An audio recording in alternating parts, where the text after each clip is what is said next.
You ever stop and think about what's actually running the internet? The websites you browse, the apps on your phone, a huge chunk of it runs on an operating system called Linux. And one of the biggest players in that world, the name behind everything from giant cloud servers to a developer's personal laptop, is Ubuntu. So, that's exactly what we're going to break down in this explainer. We're going to get right into what Ubuntu is, why it's such a big deal, and where you'll find it powering our digital world. Welcome to AI Tech Cheat Code, where we make complex tech simple. All right, let's jump right in and break this all down. First, we're going to look at the problem that Ubuntu was actually created to solve. Then we'll get into what it is and how it's put together.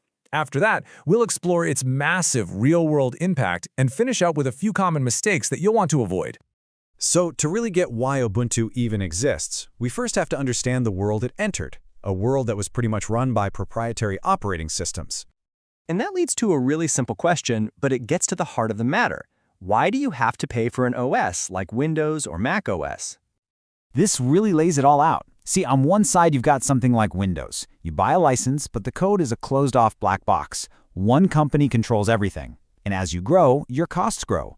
Imagine you need a new server for your business. The hardware might cost you a couple grand, but then, bam, the Windows Server license adds another $1,000 on top. Now what if you need 100 of those servers? The cost just explodes. But on the other side, you've got Ubuntu. The cost to use it? Zero. The code is open for anyone to look at, change, and improve. You can install it on one computer or 10,000, and that licensing cost stays at zero. It's not just about the money. It's a totally different philosophy about who's in control. And that right there is the key.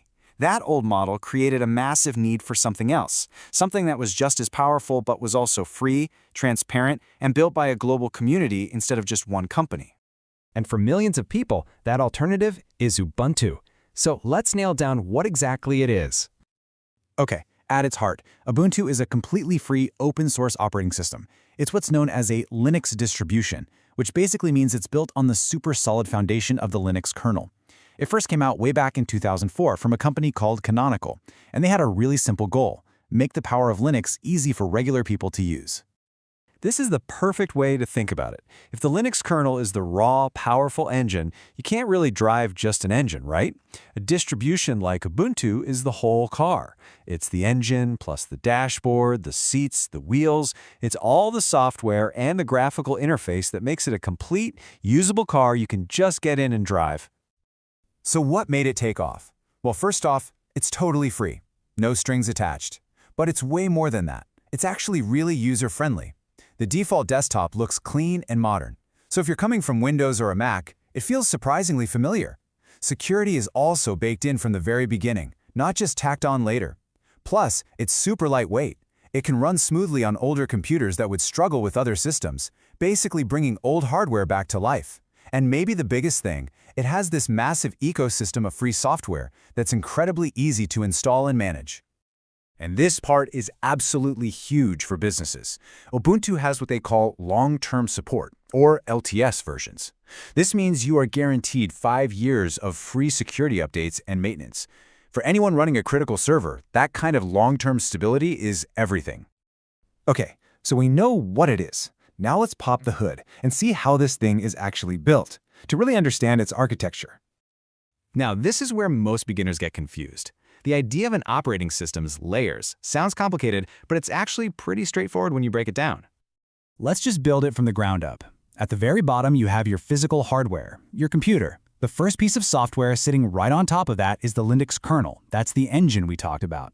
Its only job is to manage the hardware. On top of the kernel are the OS services. These are the quiet workers in the background, handling stuff like your internet connection and user accounts.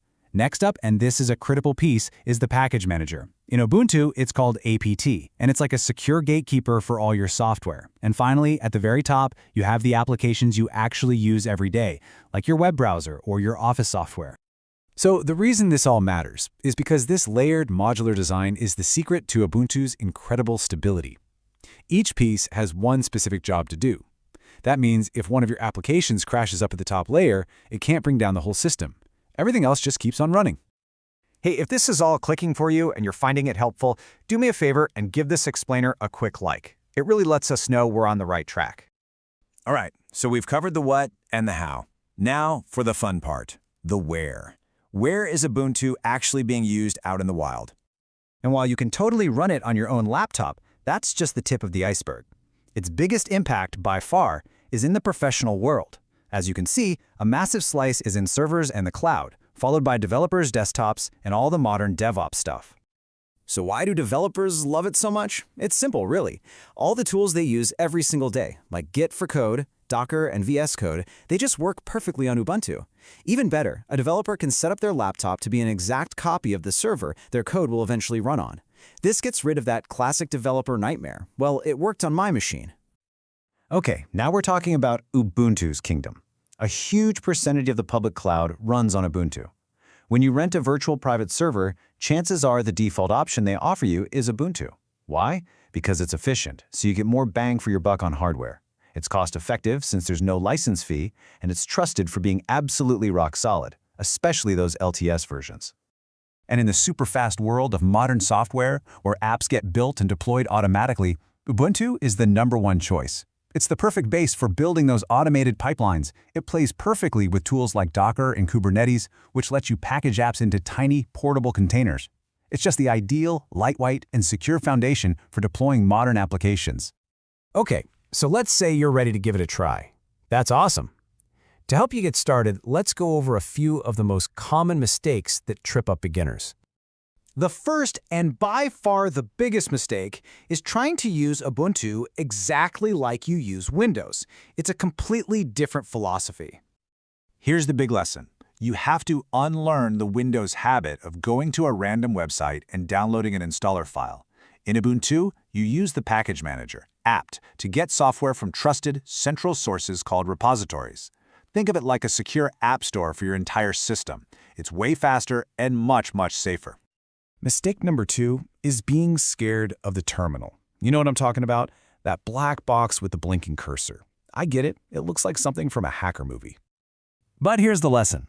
You have to learn to embrace it. The terminal is, hands down, your most powerful tool in Ubuntu. You don't need to be an expert. Just learning a couple of basic commands gives you a level of speed and control that you just can't get with a mouse. And the third common mistake is a simple one, just forgetting to run system updates. It's easy to ignore, but it can lead to real problems later on. The lesson here is critical. Just make it a habit to regularly run 2 simple commands: sudo apt update, which checks for new software, and then sudo apt upgrade, which installs it.